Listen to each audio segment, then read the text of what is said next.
Bien, rebonjour à tous. Pour ceux que j'ai pas eu encore, bonne année. Donc, je vais vous faire la présentation de la société d'Exfer. Alors, un petit rappel sur quelques éléments clés sur la société. Du coup, elle a été créée en 2009 par Loïc Géry, donc qui est un ancien collègue d'école avec qui j'étais en licence et puis qui en a fait nos études. Je l'ai rejoint en octobre 2017 pour ouvrir une agence dans l'Ain. Donc, nous sommes aujourd'hui 5 personnes. On a plus de 20 ans d'expérience dans l'informatique. Donc nos deux agences, effectivement, plus de 250 clients sous contrat pour un chiffre d'affaires estimé en 2020 de 550 000 euros.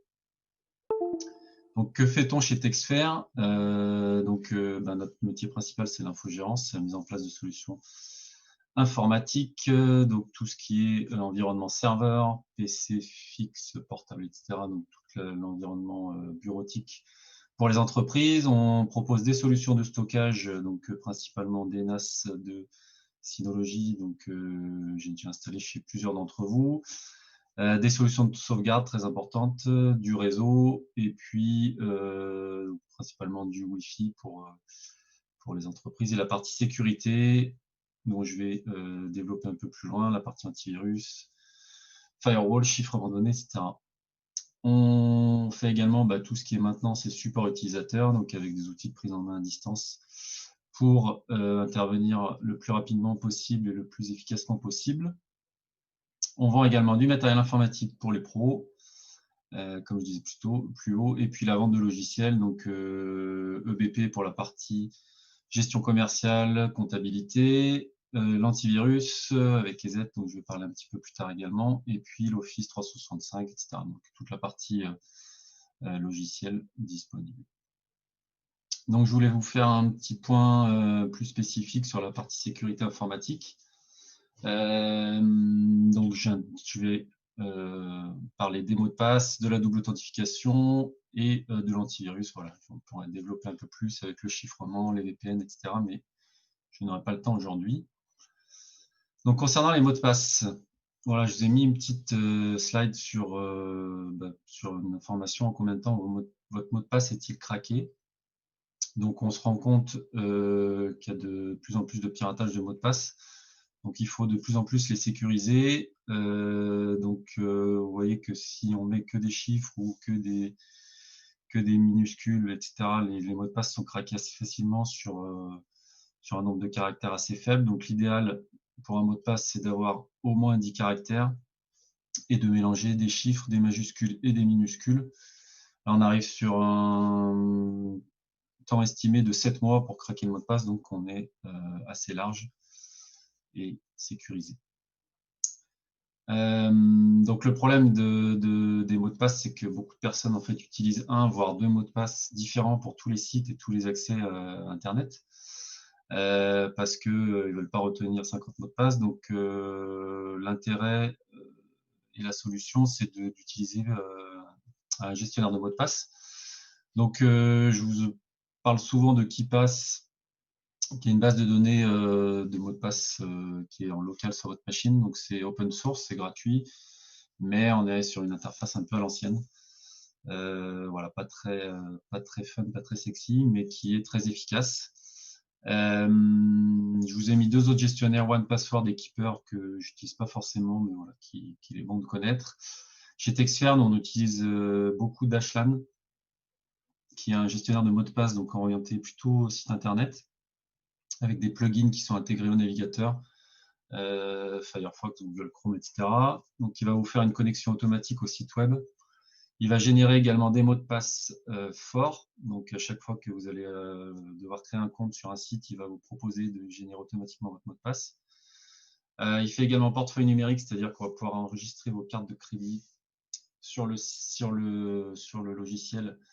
Et quand on vous demande de payer en ligne, eh ben, il va vous proposer d'utiliser la carte qui est intégrée au site. Et à ce moment-là, il faudra de nouveau rentrer le mot de passe maître. Et enfin, c'est gratuit donc sur un PC. Et si on veut une version un peu plus évoluée en version premium, on est autour de 40 € par an. Là, ça nous permet d'avoir la base de données qui est synchronisée, installée dans le cloud, mais qui est synchronisée sur plusieurs machines. Concernant la double authentification, donc comme je disais précédemment, il y a de plus en plus de piratage de mots de passe. Donc, une des solutions pour réduire cela, c'est d'utiliser l'authentification forte. Donc, c'est un mécanisme qui permet en fait de se connecter après avoir présenté 2 preuves d'identité. Donc, la première preuve, c'est le mot de passe. Et ensuite, on a une deuxième méthode de validation qui est soit le SMS, donc on reçoit un code, on peut recevoir également par mail, et de plus en plus les applications mobiles, type Microsoft Authenticator ou Google Authenticator, pardon. Donc là, on active généralement le logiciel par un QR code, et ensuite on a des clés à 6 chiffres qui changent toutes les 30 secondes. Je vous ai mis une petite capture d'écran sur smartphone de ce que ça peut donner. Donc voilà, on recommande nous de le configurer sur un maximum de sites et d'applications pour vraiment voilà, sécuriser au maximum ces accès. En termes d'antivirus, on me demande souvent donc voilà, est-ce qu'il faut mettre un antivirus gratuit, un payant? On se rend compte qu'il y a encore beaucoup de professionnels qui utilisent des antivirus gratuits, voire qui n'ont pas d'antivirus, alors qu'on a quand même une augmentation des attaques virales qui est de plus en plus importante avec les cryptovirus. Donc, quels sont les avantages d'un antivirus payant? La base virale elle est plus régulièrement mise à jour. On a une détection également proactive des virus, des malwares, etc. Et donc, par conséquent plus complète. On n'a souvent pas que la partie antivirus, mais on a également la partie pare-feu, l'anti-ransomware, donc les cryptovirus dont je vous parlais précédemment, du filtrage de sites internet, donc qui va bloquer quand vous naviguez sur les sites internet, qui va vous bloquer sur des sites douteux, etc. Donc nous, chez Texia, on recommande EZ, avec qui on travaille depuis plusieurs années. C'est le premier éditeur européen en solution de cybersécurité. Ils ont été choisis par Google pour assurer la sécurité de Google Chrome, donc c'est quand même un gage de fiabilité. C'est un des meilleurs effectivement en détection et il est peu gourmand pour les machines. Et au niveau du coût, on est à 2 € par mois par machine, donc ça représente un café, donc c'est quand même pas grand chose pour avoir une sécurité importante. Je vous fais un petit point sur comment nous recommander chez Texfer. Donc voilà, si vous entendez parler de nouveaux projets informatiques, déménagement, installation, vous pouvez faire appel à nous. Les évolutions d'environnement informatique, installation de serveurs, de solutions de stockage, voilà, remplacement de postes, de parc machines, mise en place de solutions collaboratives. On va être là pour faire aussi l'audit de parc. Et enfin, si vous entendez des personnes qui ne sont pas ou peu satisfaites de leurs prestataires, par manque de réactivité, manque de transparence, voilà ça, dernièrement, en 2020, là, j'ai pris un nouveau client qui avait justement été victime d'un cryptovirus, qui a fait appel à son prestataire, mais qui n'a pas eu de réponse pendant 3 jours. Donc voilà, ça m'a permis, moi, d'y aller et puis de récupérer le client. Je vous fais un petit point également, un petit focus sur l'année 2020 au niveau du BNI.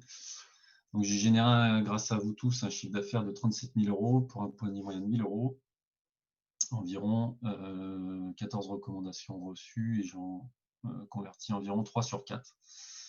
Donc le chiffre d'affaires par rapport aux recommandations est assez élevé, mais bon, je travaille beaucoup avec la plupart d'entre vous en interne et voilà, il n'y a pas forcément les recommandations qui sont faites. Mais le merci pour le business s'est renseigné, donc encore une fois, merci à tous.